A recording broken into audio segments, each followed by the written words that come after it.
Season 52, War number 3, and we're up against Sålty. This time my team will be Onslaught, Lady D, and America Chavez. I will be taking Path 8 in Section 1, Path 9 in Section 2, a Photon, Dani Moonstar, Werewolf by night, and Onslaught miniboss, as well as that Weapon X boss there, using Lady D, who was basically designed to counter Weapon X perfectly. So we'll see how that goes once we get there. Now, most of the fights this war will be done with the Lady D, even some less ideal ones like this thing here on the Snowballing Fury and No Hit Mercy node. And yeah, she doesn't really counter the fight in any meaningful way, but for Thing you don't need a counter, you just need to pay attention to the rock stacks, manage them accordingly, and then that's essentially all there is to it. I will be running the recoil masteries for most of the Lady D fights, since she only benefits from them. The attack increase will not help her rupture damage, but it will still increase her damage on the basic attacks as well as specials. Also, having the poison debuff constantly on you will give you some free willpower healing due to her being resistant to bleed and poison. Now, this Thing fight here so far is going pretty well. I'm managing the rock stacks well enough with my combo hits, and Thing is also not too stingy with those specials.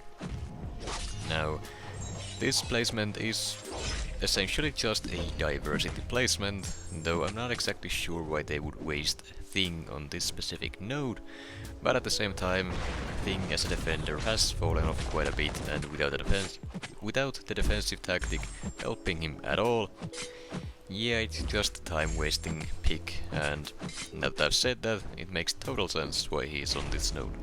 Saves the better nodes for some more threatening defenders. Fight is almost done. I have taken some damage here, mostly from the recoil, from throwing my own specials, but that's fine. If I have to use potions, it's not a big deal. I usually break around even on loyalty every season anyways, so it's whatever, really. Fight goes down, no real issues there, and on to the next one.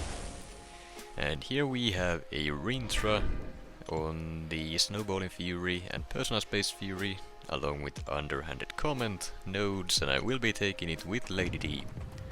Now, Rintrah, once again a time-wasting defender on this more or less diversity path.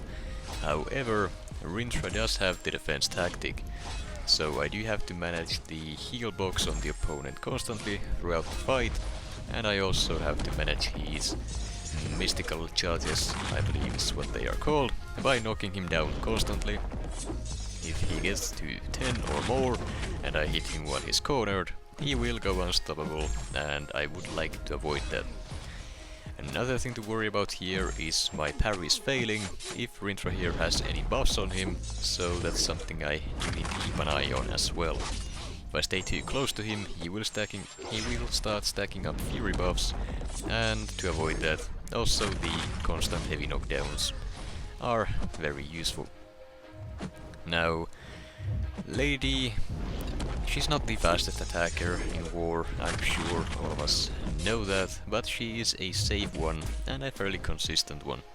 She has the utility to take many fights, especially this season with the attack tactic, but that also leads to plenty of Lady D bans, which we have already seen this season. Though, I guess this is only the third war you're seeing from me. Regardless, she is a very potent attacker this time around, which is honestly nice to see. It's been a while since I've been able to use her in war, and that's basically where she shines the best. Now, this fight here has almost taken 2 minutes already, and well, Rintrah is only a 6-star defender. Can't wait for the day he's gonna be available as a 7-star, if ever. Well, I'm sure it's gonna happen at some point, but still, the health pool is gonna be massive and he's gonna be a problem. Now, as a 6-star though, it's not too bad anymore. The health pool is easily enough dealt with using, well, champions more suitable to fighting him, but even here, without an actual counter or any meaningful counter, it worked out pretty well, and I still had plenty of time to spare. Still not winning any races though, and this war definitely will not be decided on fight time, that's for sure. And then next up we have a Wiccan on the Power Focus 2 and Hazard Shift, Shock and Bleed nodes, and I will be taking the fight with Lady D. I had a teammate place Odin pre-fights for me here for that shock resistance, as well as the Odin's aptitude to help out with the rupture damage, since the aptitude buff should increase the potency of Lady D's personal armor buff. And now that I've said that out loud though, I don't actually know if the aptitude applies at the start of the fight early enough for it to actually help the armor buff. But still, the main use for the Odin pre-fights here is that shock resistance. That allows me to essentially ignore the Hazard Shift node here. I don't have to wait around any specific phases, I can just keep it in the opponent, and that is all there is to it. Before the fight I went ahead and checked Wiccan's Special 3 description, just in case I end up eating it, and it didn't have anything too worrying, so I went in without an invulnerability boost either. I did use an advanced power boost, though in hindsight that was kinda wasted, but it's better to be safe than sorry, and this specific fight has been problematic for some attackers. Lady D did make quick work of it, and that is mainly due to the fact that Wiccan's health pool is very tiny. But even then, well, Lady D's damage is not horrible, as we can see. Then next up we have a Spider Ham on the Hazard Shift, Shock and Bleed node along with One Eye Open, and I will be taking this fight with Onslaught. Not an ideal counter by any means, but well, he handles the Hazard Shift node here perfectly, and that is essentially the reason why I used him. I brought Onslaught here for another Hazard Shift mini-boss later on in the war, and since he can do this matchup here, we didn't see any problems with it. Now normally with Onslaught you really do need that special 2 for the degens for damage. However, against Spider Ham, you really don't wanna be keeping or holding on to your specials. So, as usual, against Ham, I just immediately throw my special as soon as I get it. By doing so, he does not gain any of the nonsense stacks that are right now visible under the health bar, and if he doesn't gain any of them, he will not start evading, he will not start inflicting the tower stings while hitting him while stunned. Though, it's not something you would really want to do anyways on the One Eye Open node, but that's besides the point. Anyways, I will just be spamming the special ones here and slowly but surely taking the fight down. The Rorschach damage is pretty tiny, but they stack up, and it does end up being a significant portion of the opponent's health bar here after the fight has finished. With that said though, I will not be dying to this fight. It would be very embarrassing if I did, since it's just a normal Spider Ham, essentially nodeless. Well, not even nodeless, because the Hazard node is actually increasing my damage output with those shock debuffs, but you get what I mean. It's not really a threatening defender here at all with this matchup, though if you were using some other champions who need to worry about the Hazard node and such, it can be problematic, but doing it this way, very simple. Still though, fight took 2 minutes, and main reason for that is the taunt reducing my attack rating by I believe 40%, plus inequity in there as well, with the Hazard Shield debuffs. And yeah, Onslaught's basic attacks and the special one don't hit all that hard. His main damage source is that special 2 and the degens following from it. Then we have a Photon on the personal space regeneration mini-boss node, and I will be taking the fight with Lady D. This is a matchup that I have done in previous wars, or rather previous seasons, and it went pretty well back then too. Now the main difference here for this season is the heal block from the attack tactic actually helping me out here, and also counting for Lady D's dupe ability. For every certain percentage of health you prevent the opponent from gaining with a heal block, they will be inflicted with one of Lady D's Rupture debuffs. And that does increase my damage output here a little bit. It's not too noticeable, but it is nice to have there, and it does make it slightly easier and I guess faster than previous season attempts. Now essentially the game plan here is to just make sure I keep a heal block up on the opponent at all times. That way, even if the regenerations stack up, they don't do anything, and slowly but surely the opponent will melt from the Rupture debuffs. Then, when it comes to Photon's pure light form, I do what I usually do and just manage her stacks so that she does not have a special ready while she's at 10 or more charges. I wait for her to dash back, throw the light whiff into the air to make her hold block, to trigger the pure light form manually that way, and then I just wait it out before pushing her to a bar of power so that I don't have to worry about the undexable specials. Doing so will basically allow you to take Photon with any champion, provided they can also handle the nodes she's on. Fight went down, absolutely no issues, and that fight was the main reason I removed my recoil masteries for the Spider Ham. Wasn't too comfortable melting from the poison throughout the fight, so that's why I took them away for that fight already, but in hindsight it wouldn't have made a difference. The recoil damage though would have hurt and I would have had to use some potions. This way I don't. Now here we have a Dani Moonstar on the Scared Stiff and Bubble Shield mini-boss node along with the Power Focus 2 node, and I will be taking the fight with Lady D. Now I made a bit of a mistake here by not putting the recoil masteries back on, and well, they are not needed, but being able to get in and out of this specific mini-boss node is very important. Now I did use an invulnerability boost just in case the power gain got out of control from the defense tactic, combined with the Power Focus 2 node here, and it definitely came in handy. She just wouldn't throw the special there at the start of the fight, and now I'm eating it, but before I went in the fight I made absolutely sure the special 3 didn't have any effects that would be too risky to get on me. And the couple neuroshocks she inflicts, sure they hurt, but they will not kill me, and that's essentially the backup plan for this fight. Just eat the special 3s.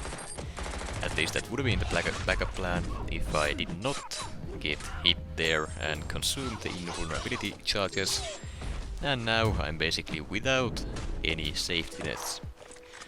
Luckily though I'm fairly comfortable fully dexing this champion special 2s, mainly thanks to the Summer of Pain, Summer of Suffering, something along those lines, the Dani Moonstar where you had to dex the special 2s.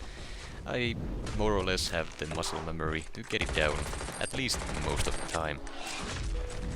The main issue left after that, and of course the defense tactic, is the Scared Stiff root node. Special 2 animation is so long that you will get rooted during it, but you can just play around it by either dexing hits, block baiting heavies, or just landing parries if you don't have a special ready to escape it. After all of that, there is still the Bubble Shield to worry about. However, I believe Lady D's heal block can shut down the unblockable from the Bubble Shield node if you're fighting a mutant champion. I wasn't about to test it out in that fight though, so I did manage the Bubble Shield the normal way by dexing the following hit whenever the opponent, or whenever I reach 10 stacks of the Bubble Shield counter below my health bar. Fight went down. It wasn't exactly clean, but I got it down, so I can't complain. Then we have a Werewolf by Night here on the aggression prowess, and has a shift Incinerate and Shock mini-boss node, and I am taking the fight with Onslaught. Now this is a fight I have taken before a few times as well, and Onslaught is almost a perfect counter to it. Both the Incinerate and the Shock debuffs will ramp up the neuroshocks on the opponent, so all you gotta do is just rush straight to special 2, with some of those heavy counters, or heavy hits I guess, to pause your neuroshocks and the degens, and then just, well, shoot the special 2, get the 20 degens up, and let them do all the work. It hasn't even been 40 seconds in the fight, he's already melted down below 20%, one more special 1 to increase the damage from Daunted, and the fight is over, full yellow bar, under 50 seconds, and yeah, at least I had one quick fight in this whole war. The rest have been pretty slow. But, well, no casualties yet, so no complaints on my part. Now, next up we have a fight, an Onslaught on the Conflictor mini-boss node along with Combat Deja Vu Prowess and Prowess Puncture, and I will be taking the fight with America Chavez. This is the only fight I brought her in for, and originally I was gonna be using Werewolf by Night, but the other officers weren't exactly too thrilled about that idea. So a rank 2 America Chavez is the way to go. Now, I'm fairly sure I would be able to take this fight just fine with Werewolf by Night, but the constant debuffs triggering Conflictor node, sure, it's a valid complaint, and I must admit, it's also quite a bit riskier than using America Chavez, who doesn't inflict any debuffs on the opponent at all, still gets the benefit from Mystic Dispersion whenever those prowesses expire, and she also just has the damage to take the fight down without any bigger problems or too much sitting around, dancing around. Now essentially the game plan is to just, well, keep up your dimensions, keep baiting Onslaught special 1, punishing it, and then throw in those special 2s, kinda alternating between the orange dimension as well as the blue dimension to alternate between damage and regen. Honestly, the regen here isn't really needed since this is the only America Chavez fight, but keeping yourself topped up does give you at least that tiny bit of a sense of comfort, I guess, but at the end of the day, it doesn't really make a difference so long as you don't eat the specials or get comboed, which I didn't, so no issues there. Then, next up we have the final fight of the war, a Weapon X on the boss node, for some reason, with Lady D open. I could not tell you why this placement was made, and not have Lady D banned, but I'm not complaining. This is actually one of the favorite matchups I have for her, and for good reason. Lady D was essentially designed to shut down everything Weapon X does. So I just went ahead and put on the recoil masteries just in case. It makes the fight faster, gives me the regen, and well, the faster a fight is, the less chances you have for mistakes. So, the way Lady D works is her personal heal block debuff on the second medium completely shuts down Mutant Defender's unstoppable and unblockable abilities.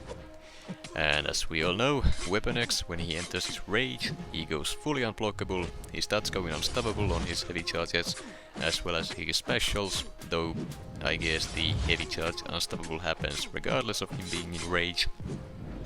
That's not the point is Lady D shuts it all down simply by throwing her second medium. Then, of course, since it's a heal block debuff, this Weapon X will not be healing at all, and all the damage he's trying to heal is actually just inflicting more ruptures, dealing even more damage. All that's left is just a punching back of a defender with Wolverine's animations, and I'm sure I don't need to tell you why that's not a problem. Now, even with all this and even the recoil masteries here, the fight still takes over a minute, which isn't bad, but for a tailor-made matchup, it's not the best you can have. Regardless, it is a solo, and a very, very nice one at that. As for the results, we did end up losing 8-6. Sålty did give us a great chance to try to beat them, and we threw it all away, as we tend to do for some reason. Unfortunate, but it is what it is.